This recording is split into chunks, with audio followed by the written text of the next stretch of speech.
Dr. Collins and Dr. Harzma, how you doing today? We're good. Wow. Thanks for having us, Billy. Well, thanks for coming on. We've got a lot to talk about today, and I'll start with you, Dr. Collins. Obviously, you have had a very long career as head of the NIH. You were there for 12 years. You've been very much in deep in this conversation about faith versus science, and I'll ask the 30,000-foot question first.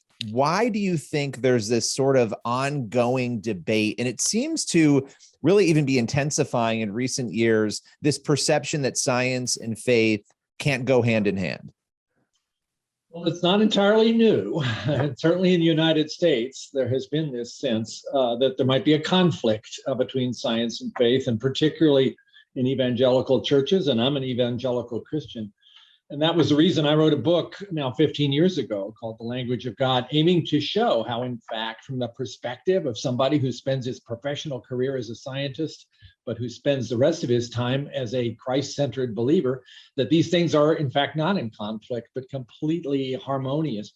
And I think we were making some real progress with the founding of BioLogos, which has brought a lot of people into that conversation.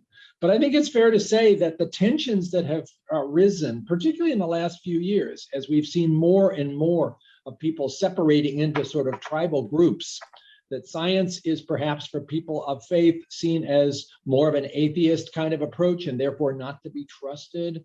And scientists, for their part, are puzzled by what's going on. Why are people of faith not impressed with what we're doing in terms of learning about how nature works? And the great tragedy of this, of course, right now, is that this is not just a disagreement or a culture war that is unfortunate because it has bad rhetoric. It's also taking people's lives now.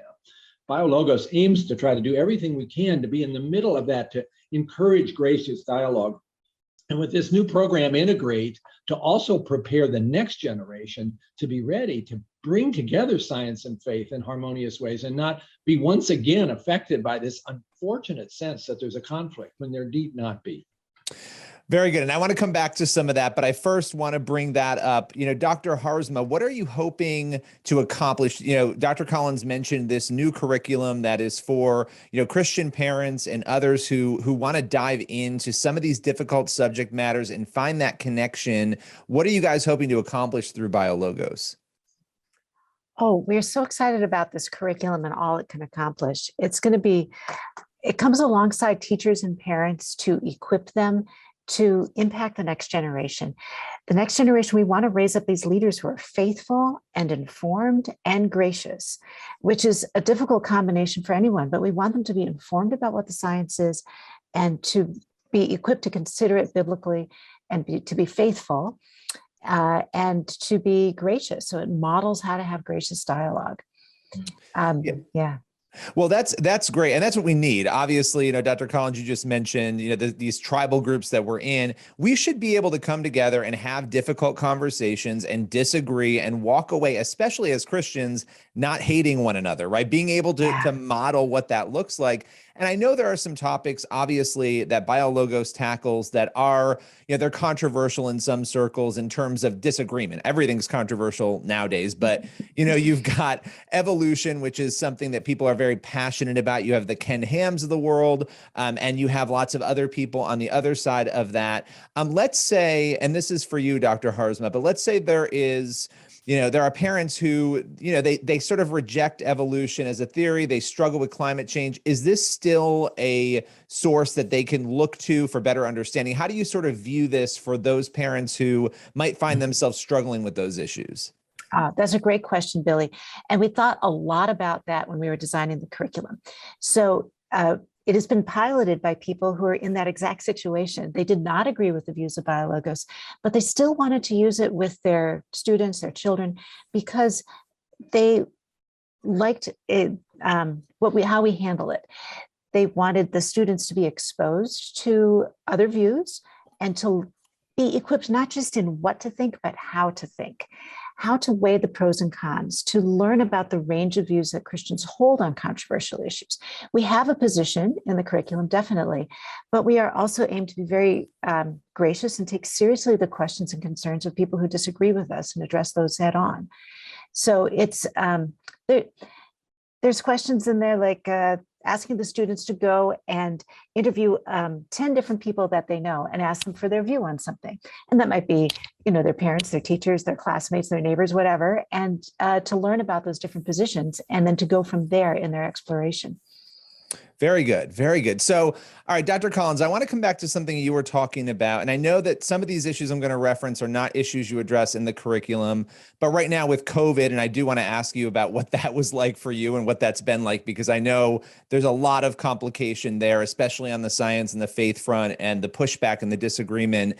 But, there was a survey from Barna that showed that nearly half of church-going teens believe that, quote, the church seems to reject much of what science tells us about the world. That's sort of an alarming statistic. But one thing I have noticed, and I've seen this as a journalist, and so I'm going to present it to you, and I think it's a little challenging, but, at the same time, there's a lot of people in the church who sort of look back at science and they say, okay, scientists, there are some out there talking about 57 genders, and they sort of reject the basic hallmarks of what Christians would believe Scripture is telling us about creation and the basics of that.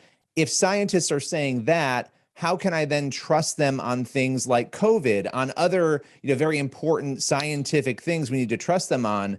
How do you respond to that sort of critique that's out there?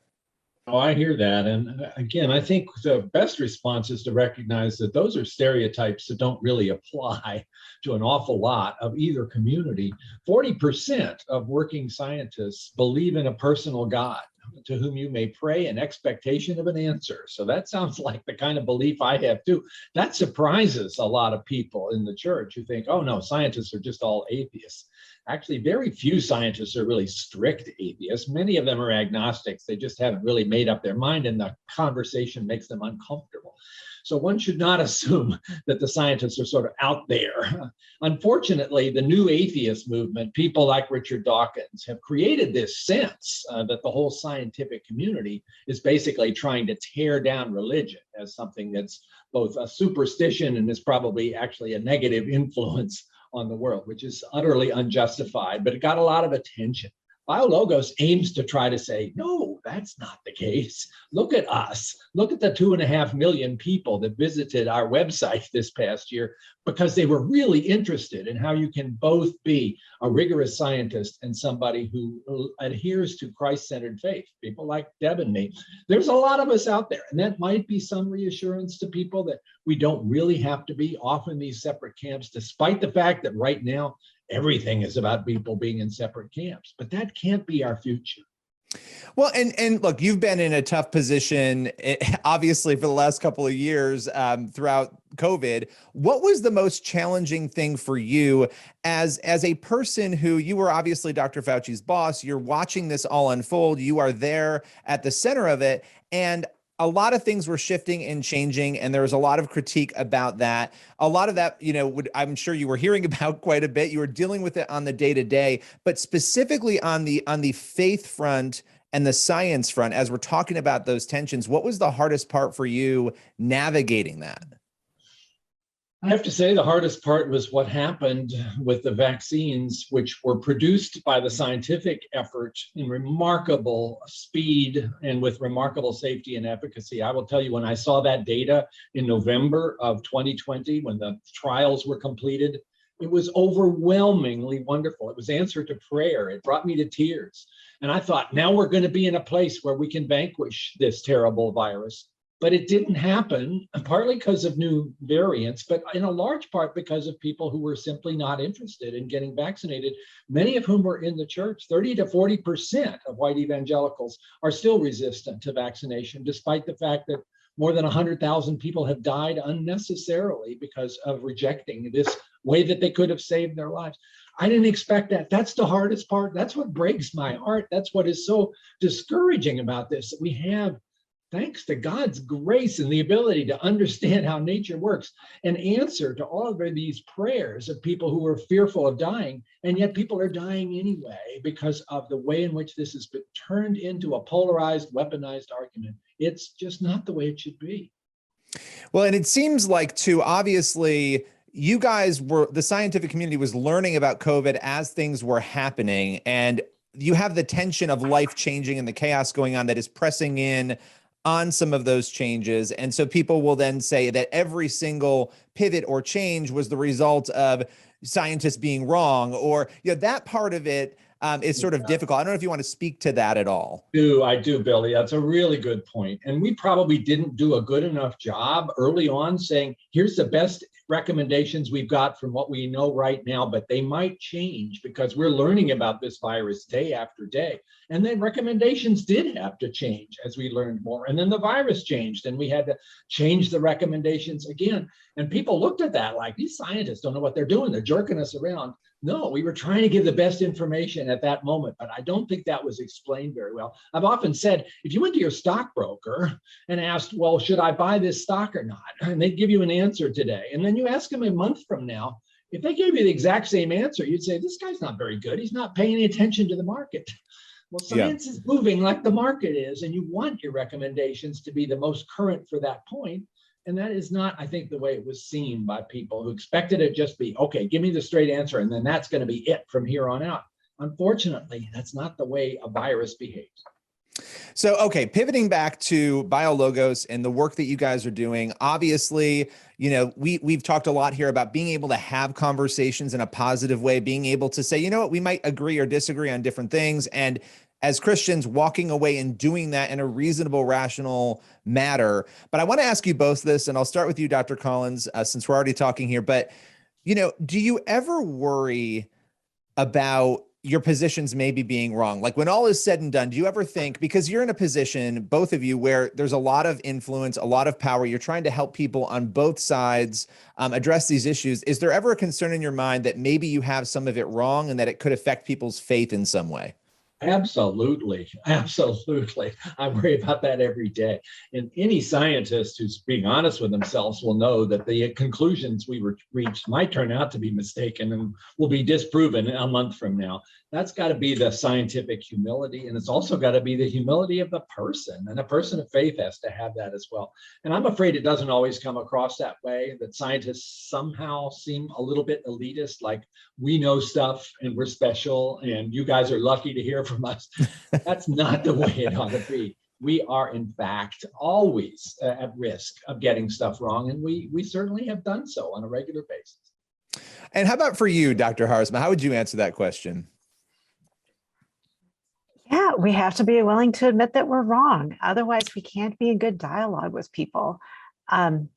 So I've written about this a little bit on our website. There were things I used to say when I would explain how evolution worked that were really inappropriate oversimplifications, really just, saying, this mutation and natural selection, that is enough to do everything. And it's not. Evolution's a lot more complicated. And I learned from people who disagree with me about that. So it is important to stay humble and keep adjusting and keep learning. We've updated stuff on our website as new scientific information has come in. Yeah.